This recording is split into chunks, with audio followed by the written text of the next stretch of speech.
இது வந்து ஒரு ஸ்டாண்டப் காமெடி ஷோவே கிடையாதுங்க. சரிங்களா? நான் வந்து ஒரு படம் பண்ணுறேன்.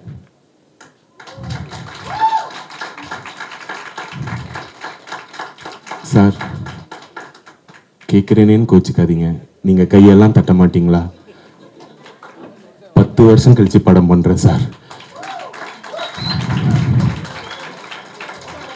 ஹீரோவா?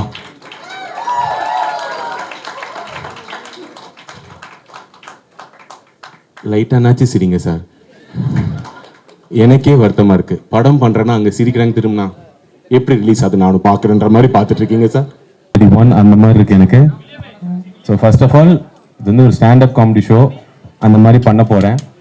ஸோ காமெடி வந்துச்சுன்னா சிரிக்க மறந்துடாதீங்க, சரிங்களா? எல்லாம் ரொம்ப சீரியஸாக இருக்கீங்க கேமரா பின்னாடி. உங்களை நான் இந்த மாதிரி ஒரு ஆடியன்ஸ் மெம்பர்ஸ் பார்த்ததே இல்லை சார். கேட்கல சத்தமா, ரைட் லெஃப்ட்னா. ஸோ யார் அது? தேங்க்யூ. ஃபர்ஸ்ட் ஆஃப் ஆல் காலையிலேருந்து இவ்வளோ சின்சியராக வேலை பார்த்து என்னோட இந்த ஷோக்கு வந்ததுக்கு உங்களுக்கு மிகப்பெரிய நன்றி. வந்த எல்லாருக்கும் என்னோட நன்றிகள். எல்லாரும் ஒரு தடவை கை தட்டிடுங்க ப்ளீஸ். சார் உங்களுக்கு காலையிலேருந்து வேலை பார்த்தனால டென்ஷனாக இருக்குது. எனக்கு ஃபஸ்ட் டைம் இந்த மாதிரி ஒரு ஸ்டேஜ் போனேன், அதை விட ரொம்ப டென்ஷனாக இருக்குது. ஸோ டென்ஷன் LHS = RHS ரெண்டுமே கேன்சல் பண்ணிடலாம். Okay, cool, all cool. First of all thank you so much வந்ததுக்கு. அண்ட் இந்த ஷோ பார்த்தீங்கன்னா ஒரு புது விதமான ஷோ. ஏன்னா நாங்களே இன்வைட் பேசிஸில் தான் என்னோடய ஃபேன்ஸ்லாம் வந்திருக்காங்க. ஸோ ஃபர்ஸ்ட் ஆஃப் ஆல் இது வந்து ஒரு தேங்க்யூ ஸ்டாண்டப் காமெடி ஷோ மாதிரி தான். ஏன்னா இவ்வளோ தூரம் வந்ததுக்கு சரி எனக்கு ஒரு ஃபார்மில் ஒரு தேங்க்யூ சொல்லணும்னு தோணுச்சு, அதுக்காக தான். So first of all thank you so much guys, என்னை சப்போர்ட் பண்ணதுக்கு, அதோட ரெப்ரஸன்டேட்டிவாக இங்கே இருக்கிறதுக்கு தேங்க்யூ ஸோ மச். அண்ட் என்னென்னு பார்த்தீங்கன்னா, இந்த பிக் பாஸ் ஜேர்னின்றது வந்து சார் நடக்கலாங்களா? நடக்கலாம் கூடாது, தப்பு. அதனால் நான் நடக்கக்கூடாது. ஸோ புரிஞ்சு போச்சு, நான் பண்ண போகிறது இல்லை காமெடி, நீங்கள் தான் என்னை வச்சு பண்ண போகிறீங்க அப்படின்ட்டு. ஏதாவது எல்லாரும் லுக் விடுறத பார்த்து நீ சிரிக்க வச்சு தான் பாரு அப்படின்ற மாதிரி இருக்கு. இங்கே தான் நிற்கணுமா? நகர்ந்துடக்கூடாது. ஐயா, என் வாழ்க்கையில் இப்படி ஒரு ஸ்டாண்டப் காமெடி ஷோ நான் பார்த்ததில்லை சார். இத்தனை கேமராக்குள்ள நான் பார்த்துட்டு இருக்கேன், நான் ஒரு மாதிரி தோராயமாக பார்த்துக்கிறேன், சரிங்களா? Anyways, coming back to the point. இந்த பிக் பாஸ் ஜேர்னி இருக்கட்டும், இந்த பிக் பாஸ் முன்னின இருக்க ஜேர்னி இருக்கட்டும், இது எல்லாமே ஆல்மோஸ்ட் ஒரு 10 years பேக் ஸ்டார்ட் ஆச்சு. ஒரு 2016 நான் வந்து ஒரு தியேட்டர் ஆர்டிஸ்டாக இருந்தேன். ஸோ தியேட்டர் ஆர்டிஸ்ட்லேருந்து இன்றைக்கி இந்த தூரம் வந்திருக்கேன். அது ஃபுல்லாகவே எல்லாம் நிறைய மக்கள் சப்போர்ட் பண்ணியிருக்காங்க. குறிப்பாக அந்த சப்போர்ட் எல்லாமே யூஸ்வலாக என்ன மாதிரி ஒரு ஆர்டிஸ்ட்க்கு எப்படி இருக்குன்னா, நான் ரொம்ப சைலண்டான ஆர்டிஸ்ட், எனக்கு ஒரு பெரிய ஃபேன் பேஜ் அப்படிலாம் இருக்கானா? அப்படிலாம் ஒன்றும் கிடையாது. பட் சைலண்டாகவே என்னை சப்போர்ட் பண்ணி பிக் பாஸில் ஃபைனல் டே வரைக்கும் கூட்டிகிட்டு வந்திருக்காங்க. ஸோ அதுக்கு ரொம்ப நன்றி. அதாவது பிக் பாஸ் எப்படி மாற்றிருக்கு என்னென்னா, முன்னாடிலாம் என்னை வெறும் கண்டென்ட்டாக தான் தெரியும். ப்ரோ நீங்கள் அந்த பாட்டு அந்த அவங்க பேரே வராது, அவங்களுக்கு கடைசி வரைக்கும் வராது. அவங்களே முடிஞ்சு போயிடும். பிக் பாஸ் வந்து என்ன பண்ணியிருக்குன்னு பார்த்தீங்கன்னா, அவங்க வீட்டில் ஒருத்தனா என்னை மாற்றிருக்கு. அதாவது பிக் பாஸ்லேருந்து வந்ததுக்கப்புறம் எப்படி பார்த்தீங்கன்னா, அவங்க நிஜமாலேயே அந்த பவர் பிக் பாஸ் ஷோக்கு தான் இருக்குன்னு நினைக்கிறேன். நிஜமாலே அவங்க வீட்டில் ஒரு மெம்பராக தினமும் பார்த்து எனக்காக ஃபீல் பண்ணி என் கூட சிரித்து, என் கூட அழுது, என் கூட என்ஜாய் பண்ணிருந்தாங்க. அதுக்கு ஃபர்ஸ்ட் ஆஃப் ஆல் தேங்க்யூ. ஆனால் என்னென்னா, இதுதான் ஃபர்ஸ்ட் டைம் எனக்கு இந்த வீட்டில் ஒருத்தனாக இருக்கிற ஒரு எக்ஸ்பீரியன்ஸ். வீட்டில் ஒருத்தனாக இருக்குன்றனால முன்னாடிலாம் பார்த்தா, ப்ரோ எனக்கு உங்கள் கண்டென்ட் ரொம்ப பிடிக்கும், உங்க கூட ஒரு செல்ஃபி எடுத்துக்கலான்னு வாங்க. நானும் அப்பா நல்ல வேலை யாரோ ஒருத்தர் என் கூட ஃபோட்டோ எடுத்துருக்காங்களே, அல்பமாக போய் நின்றுடுவேன். இப்போ அப்படிலாம் கேட்கறது நேரம் விக்ரம் ஷோ எப்படி என்ன வெயிட் போட்டீங்க? என்னடா ஸ்ட்ரெயிட்டா எப்படி இருக்க, நல்லா இருக்கேன்? இல்லை ஸ்ட்ரெயிட்டா என்ன வெயிட் போட்டு நம்ம இல்லை இங்கே 2 கிலோ கம்மி இல்லைங்க ஆயிருக்கு. போய் சொல்லாதீங்க, நல்ல சாப்பாடோ அப்படி. ஆமாம். அப்புறம் அனிதாலாம் எப்படி இருக்காங்க? என்ன அனிதா நல்லா இருக்காங்க. அப்புறம் அந்த குழந்தைக்கெல்லாம் ட்ரை பண்ணீங்களா, என்னாச்சு? என்ன டைரக்டா கிட்ஸ் வரைக்கும் போயிட்டீங்க. ஸோ இந்த வீட்டில் ஒருத்தன்ற இமேஜ் பார்த்தீங்கன்னா, அது ரொம்ப ஒரு ரொம்ப எப்படி சொல்றது, எனக்கு ரொம்ப ஷாக்கிங்காக இருந்துச்சு. பரவாயில்லையே அவங்களுக்கு என்ன இப்போ அவங்களுக்கு வெறும் விக்கல்ஸ்ன்ற ஒரு பேஜ், விக்கல்ஸ்ன்ற ஸ்டாண்டப் காமெடி ஷோ இல்லை ஒரு காமெடி ரீலாக இல்லாமல் விக்ரம்ன்ற ஹியூமன் பீங் கூட அவங்க ட்ராவல் ஆக ஆரம்பிச்சிட்டாங்க. என்ன ப்ரோ என்ன பண்ணிருக்கீங்க, தினமும் பார்த்தோம், இப்போ மிஸ் பண்ணிருக்கோம், என்னதான் பண்ணுறீங்க, என்ன பேச ரொம்ப உரிமை எடுத்துகிட்டு வந்து நிறைய பேர் சொல்லுவாங்க, எனக்கு வந்து இப்படி ஃபேன்ஸ்லாம் வந்து எனக்கு ஒன்று டிஸ்டர்பன்ஸ். எனக்குலாம் ரொம்ப அல்பமாக எனக்கு வேணுங்க. நிஜமாலே யாராச்சும் என்னெல்லாம் தெருவில் பார்த்து தயவுசெய்து வந்து டிஸ்டர்ப் பண்ணுங்க. எனக்குலாம் நல்லா ஞாபகம் இருக்குது. எங்கள் அப்பாலாம் நான்லாம் வந்து அவருக்கு புரியவே புரியாது சோஷியல் மீடியாலாம் என்ன ஏதுன்னு. ப்ளஸ் நான் ஹரி சிபி எல்லாரும் இங்கே உட்காந்துட்டு இருக்காங்க, ஆதியும் கூட. நாங்கள் எல்லாரும் எங்கள் ஃபஸ்ட்டு இனிஷியல் ஸ்டேஜஸில் எங்கள் பெட்ரூம்ல இருந்தால் ரீல் போடுவோம். ஸோ எங்கள் அப்பா இன்டர்நெட்டும் பார்க்க மாட்டார். ஸோ அவர் பார்க்குற சீன் என்னென்னா, ஒரு 4 பசங்க தினமும் ஒரு பெட்ரூம்குள்ளே இருப்பானுங்க, 8 மணி நேரம் அந்த பெட்ரூம்லேயே இருப்பானுங்க. சரிங்களா? கட் பண்ணால் ஒரு சாயந்தரம் 3 பசங்க வெளில போயிடுவானுங்க. நான் ரொம்ப டயர்டாக இப்படி வெளில வருவேன். இதையே தான் அவர் பார்த்துட்டே இருப்பார். சரிங்களா? அவருக்கு இவனுங்க என்னன்னே புரியல. திடீர்னு ஒரு நாள் பார்த்தா நிலவை கொண்டு வா அந்த ரீல் நாங்கள் பண்ணது வந்து வைரல் ஆச்சு. வைரல்னா எப்படின்னா, அதுதான் ஃபர்ஸ்ட் டைம் நாங்கள் வந்து ஒரு ஆக்சுவல் வைராலிட்டியே பார்க்குறோம். நிலவை கொண்டு வந்தோன்னு இப்படி எடுத்து பார்த்தா எப்படி இருந்துச்சுன்னா, நல்லா இப்படி போஸ்ட் பண்ணிட்டு அப்படின்னு பேஸ்ட் இப்படி பார்க்குற 10,000 வியூவில் இருந்துச்சு. பரவாயில்ல, என்ன ஒரு நிமிஷத்தில் இவ்வளோ வியூஸ். அப்புறம் கொஞ்ச நேரம் பேஸ்ட் பார்த்தோம் 1 lakh. என்னது இது இப்படி 10. அப்புறம் பார்த்தா 1 million ஆச்சு. 1 millionலாம் தாண்டி எங்கேயோ போயிடுச்சு. ஒரு பக்கம் எஸ்ஜே ஸ்டுடியோ சார் போஸ்ட் பண்ணார், சிம்ரன் மேம் போஸ்ட் பண்ணுறாங்க. திடீர்னு பார்த்தா தேவா சார் எனக்கு ஃபோன் காலில் வந்துட்டு என்கிட்ட, தம்பி ரொம்ப தேங்க்ஸ்ப்பா, உங்களால எங்களுக்கு பப்ளிசிட்டின்னாங்க. நான் சத்தியமாக அழுதுட்டேங்க சார். அதெல்லாம் இல்லை சார், தப்பி தவறி கூட இப்படிலாம் சொல்லிடாதீங்க. அவ்வளோ பெரிய மனசு அவருக்கு, அவரால் எங்களுக்கு பப்ளிசிட்டி. ஆனால் சத்தியமாக சொல்கிறேன் சார், நிலவை கொண்டு வா யாருக்கு லைஃப்பை மாற்றுச்சோ இல்லையோ, எங்களுக்கு நிஜமாலே நிலவே கொண்டு வந்துருச்சு. அந்த பாட்டு பார்த்ததுக்கப்புறம் சிம்ரன் மேமை தாண்டி எங்களை தான் எல்லாருக்கும் ஞாபகம் வருது.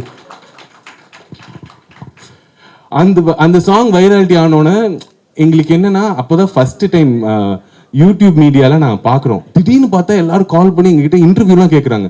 நாங்கள் சார் இன்டர்வியூ, நாங்கள் 4 பேரா? நாங்கள் எப்படின்னா, யார் எப்போ இந்த இன்டர்வியூ நிற்கும்னு தெரியாது. அதனால எப்படின்னா, நான் ஹரி சிபி எங்கள் கிட்ட இருக்கிற எல்லா எடிட்டர்ஸ் எல்லாருமே உட்காந்துருவோம். எல்லாரும் உட்காந்து எல்லா லைஃப் ஸ்டோரி சொல்லிடுங்க, வீட்டுக்கு பெருசாக காசு போகிறதில்ல, அம்மா அப்பா கிட்ட இந்த இன்டர்வியூ காட்டி நாங்களாம் பெரிய ஆள் அப்படின்னு சொல்லிக்கலான்னு. எங்கள் அப்பாவுக்கு புரியவே இல்லை. நல்ல ஞாபகம் இருக்குது, நிலவை கொண்டு வந்த வைராலிட்டி பீக் எப்படி இருக்குன்னா, டைனிங் டேபிள் ஒருத்தர்கிட்ட இன்டர்வியூ கொடுத்துட்டு இருப்போம். அங்கேருந்து பார்த்தா ஹாலில் ஒருத்தவங்க செட்டப் பண்ணிருப்பாங்க. அப்புறம் கீழே அந்த ஸ்டூடியோவில் இன்னொருத்தவங்க செட்டப். எங்கள் அப்பாவுக்கு புரியல, வீட்டுக்கு இவங்க நயா பைசா கொடுத்ததில்ல, இவனுக்கு இத்தனை பேர் வந்து இன்டர்வியூ எடுத்துட்டு இருக்காங்க, யார் நீ, நிஜமாலே உருப்பட்டுட்டியா லைஃப்ல அப்படின்ற ஜோன்ல இருந்தாரு. ஆனா அப்படி இருந்தவர் எனக்கு ஏன் பிக் பாஸ் ரொம்ப பிடிச்சி போச்சுன்னா, அவருக்கு தெரியாது நான் வந்து ஒரு நல்ல பர்ஃபார்மர், நான் நல்லா யோசிப்பேன். அவருக்கு ஞாபகம் இருக்கிறதுலாம் நான் காலேஜ் பங்க் பண்ணது, என் பிரின்சிபல் கால் பண்ணி உங்க பிள்ளை உருப்பட மாட்டான்னு சொன்னது, இதுதான் அவருக்கு ஞாபகம் இருக்கிறது. ஸோ இதெல்லாம் முடிஞ்சு இப்படி எல்லாரும் இன்டர்வியூ எடுத்தோம்னா அவருக்கே தெரியாது நான் யாரு, இவன் தான் நல்லதா தான் பண்றேன். நான் பிக் பாஸ் வந்துதான் அவருக்கே தெரியும், ஓ நடிப்பியா, பரவாயில்லடா எதிர்த்துலாம் பேசுறேன்னு. என்ன டுவர்ட்ஸ் என்னடா கெட்ட வார்த்தை பேசுற, இதெல்லாம் உனக்கு தெரியும் அப்படின்னாரு. இப்படி நான் உன்னை வளர்க்கலையே அப்படின்னு. பட் பரவாயில்ல. ஆனால் பிக் பாஸ் போயிட்டு வந்து நான் ஒரு மிகப்பெரிய விஷயம் கற்றுக்கிட்டேன். அது என்னன்னா, ஒர்க்கிங் ஆஃப் தி வேர்ல்ட், உலகம் எப்படி வேலை பார்க்குதுன்னு. அதில் நான் கற்றுக்கிட்ட ஒரு முக்கியமான விஷயம் பிஆர். பிரதீப் ரங்கநாதன் கிடையாதுங்க, அவர் நல்லா வேலை பார்ப்பான்னு எல்லாருக்குமே தெரியும். பிஆர்னா paid promotions and public relations. நான் கற்றுக்கிட்டேன்னா பிஆர் வாழ்க்கைக்கு ரொம்ப முக்கியம், கண்டிப்பாக முக்கியம். நான் எல்லாருக்கும் சொல்கிறேன், எல்லாருமே லைஃப்பில் நீங்கள் செலிப்ரிட்டியோ பப்ளிக் ஃபிகரோ இல்லையோ பிஆர் வச்சுக்கோங்க. நான்லாம் முடிவு பண்ணிட்டேன் பிஆர் வச்சே தீரணும் அப்படின்ட்டு. அதாவது பெரிய விஷயங்களுக்குலாம் இல்லை, வீட்டில் நடக்கிற சண்டைகளுக்கு. இப்போ என் ஒய்ஃபோட சண்டை தெரியாதனமா எங்கள் ஒய்ஃபோட அப்பாவை அவன் கிடக்கிறான்னு நான் சொல்லிட்டேன்னு வச்சுக்கலாம். சாரிலாம் கேட்க மாட்டேன் இப்போ. நோ, அதில் சின்ன பிள்ளைங்களுக்கு சாரி கேட்கறது கான்வர்சேஷன்லாம் நோ. நியூ வேர்ல்டு எப்படின்னா நீங்கள் ஒரு பிஆர் ஹையர் பண்ணிடலாம். பேசிக் பேக்கேஜ்னா என் ஒய்ஃபுக்கு அவங்க மீம்ஸ் அனுப்புவாங்க, அதாவதுமா புருஷன்னா அப்படி தான் பேசுவான், இதில் என்ன இருக்குது அப்படின்னு. கொஞ்சம் அட்வான்ஸ் பேக்கேஜ்னா கமெண்ட்ஸில் வந்து திட்டுவாங்க, யார், அவங்க அப்பாவை. உங்கள் அப்பா அப்படி தானே, கரெக்டாக தானே சொல்லியிருக்கான்னு. மெகா பேக்கேஜ்னா நியூஸ் சிட்டி சேனலில் டிபேட்லாம் வச்சுருவாங்க. சரிங்களா? எப்படின்னா, ஏமா அவங்க பரம்பரை அப்படி தானே, இப்போ அவர் என்ன தப்பாக சொல்லிட்டாருன்னு கடைசியில் என் ஒய்ஃப் கன்ஃபியூஸ் ஆகி என்கிட்ட வந்து சாரி கேட்டுருவா. ஸோ இதுதான் நான் வந்து கற்றுக்கிட்டது. பட் பிஆர்லாம் பற்றி பேசும்போது இங்கே நிறைய ப்ரெஸ் மீடியாலாம் வந்திருக்காங்க, அவங்களுக்கு இந்த விஷயம் தெரியும். இங்கே நான் இன்வைட் பண்ணி வந்த என் ஃபேன்ஸுக்கு நான் ஒரு உண்மையை சொல்லிடுறேன், இது வந்து ஒரு ஸ்டாண்டப் காமெடி ஷோவே கிடையாதுங்க. சரிங்களா? நான் வந்து ஒரு படம் பண்ணுறேன்.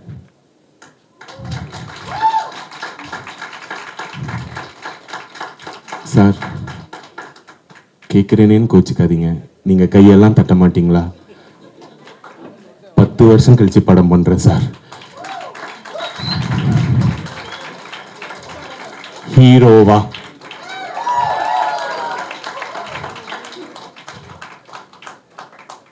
லைட்டானாச்சு சிரிங்க sir.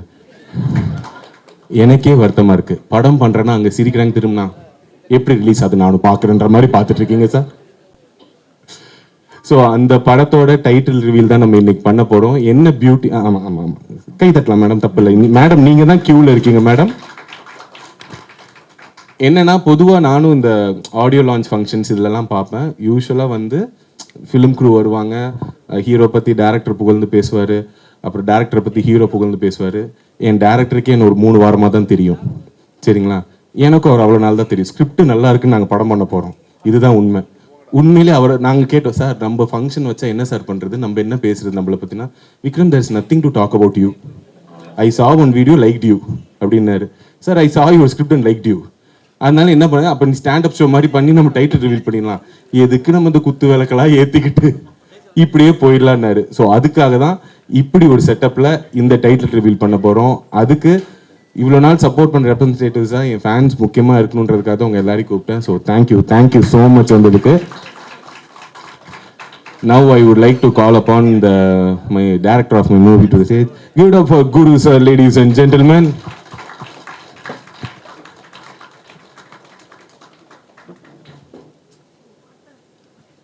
Sir, do you want to talk? No, I will tell. So இந்த படத்தில் பேசிக்லி நான் வந்து ஹீரோவாக பண்ணுறேன் சார். கரெக்ட், ஒத்துக்கிட்டாரு. ஏன்னா எனக்கு ரொம்ப சந்தேகமாக இருந்துச்சுங்க. ஏன்னா எனக்கு இதுக்கு முன்னாடி எப்படி கூப்பிடுவாங்கன்னா கேரக்டர் ஆர்டிஸ்டாக கூப்பிடுவாங்க. ப்ரோட்டிங் ப்ரோ, சூப்பர் ப்ரோ, எவ்வளோ நாள் ஷூட்டு, ஒரு அரை நாள் தேவைப்படுது ப்ரோன்பாங்க. அப்புறம் அதுக்கு நான் பேமெண்ட் சொன்னேன்னா போய் கேட்டு ப்ரோ அவ்வளோ தர முடியாதுன்னுவாங்க. ஸோ திடீர்னு பிக் பாஸ் விட்டு வந்தோடனே இவங்க ஹீரோவாக நீங்கள் தான் பண்ணணும், லீடாக பண்ணணும்னு மெசேஜ் அனுப்பிச்சாங்க சூப்பராக இன்ஸ்டாகிராமில், சரிங்களா? இன்ஸ்டாவில் மெசேஜ் அனுப்பிச்சு கேட்டோன்னே நான் நினச்சேன் ஏதோ ஷார்ட் ஃபிலிம் பைலட் ஃபிலிமுக்கு தான் கேட்குறேன்னு பார்த்தா நிஜமாலே ஃபீச்சர் ஃபிலிம்னாங்க. நான் கொஞ்சம் ஷாக்கில் இருப்போம்ல, ப்ராங்கிங் பண்ணுறானுங்களா? ஏன்னா பிக் பாஸ்லேருந்தே நான் ப்ராங்க்குக்கு நிறைய ஏமாந்துட்டேன். இதில் ஏதாவது ஹிடன் கேமரா ஷோ ஏதாச்சும் இருக்கான்லாம் யோசிக்கும் போது இல்லை இது நிஜம்தான்னு எனக்கு, நம்மளை ஹீரோவாக போட்டு இவர் அவ்வளோ திறமையாக எடுக்க போகிறாரா? சரி, இந்த டவுட் அவர்கிட்ட சொல்லி அவர் பாட்டு ரிட்டர்ன் ஆகும். ஓ ஷோர், யா ஒய் நாட், யா வெளில போய் நல்லா ஆனந்த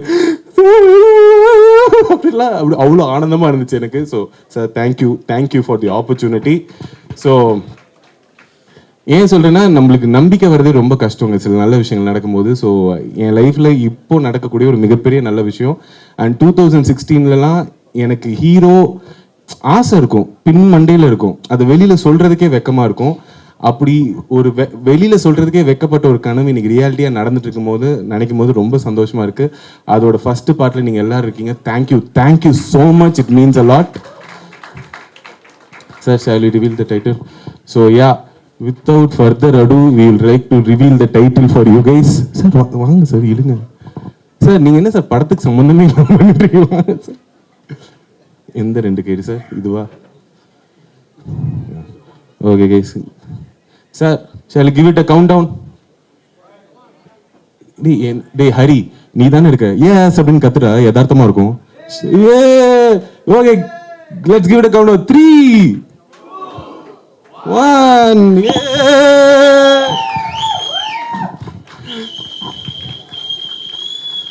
ஸோ யா, வாங்க சார்.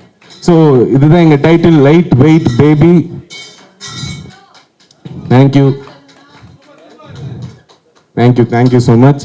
அண்ட் சார், படத்தை பற்றி ஓரிரு வார்த்தைகள்.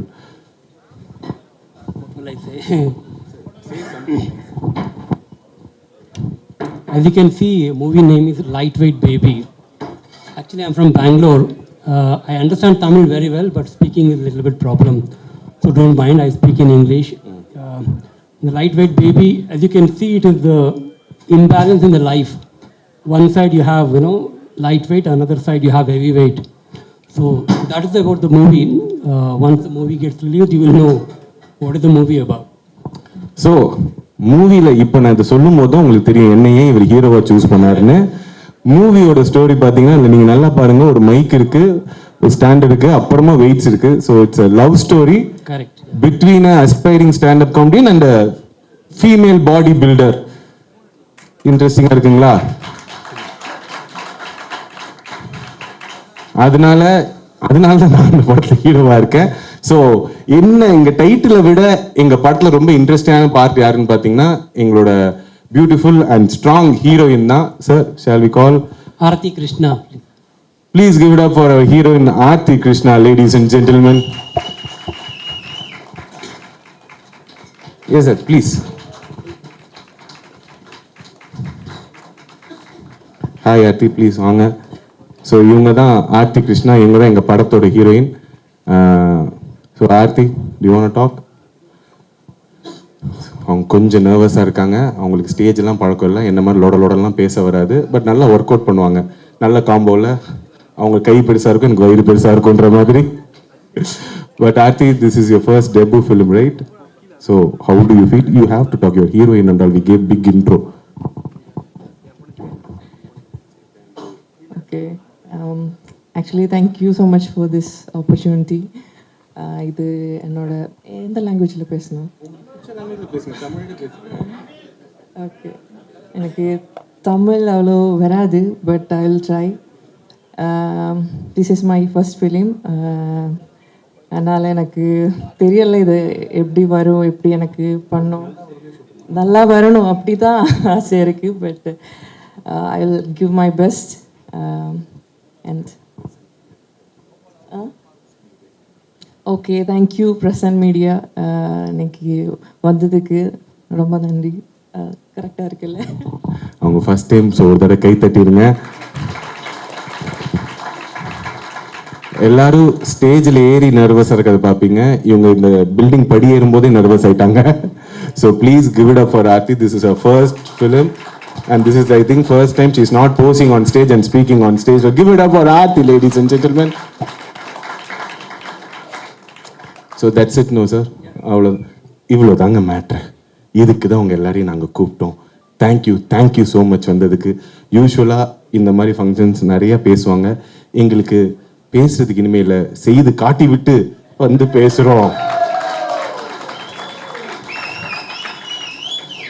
எனக்குன்னு இருந்த 4 PR இவனுங்க தான் நான் பிக் பாஸ் இருக்கும்போது. ஸோ அவனுக்கு நான் என்ன சொன்னாலும் கை தட்டுவாங்க. நீங்கள் எல்லாரும் கோவப்படாதீங்க sir. So yeah, thank you guys, thank you வந்ததுக்கு. Thank you so much. வாங்க, இது ஏதோ ஒன்று பண்ணணும் போலையே.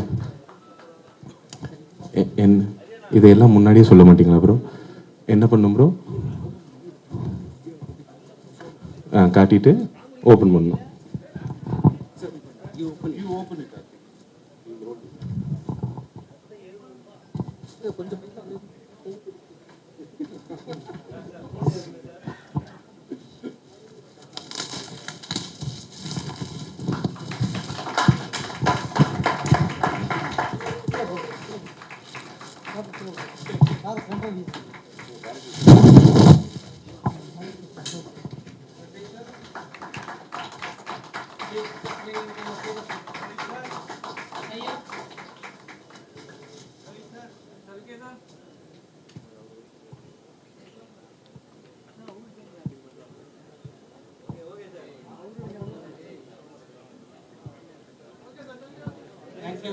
Thank you.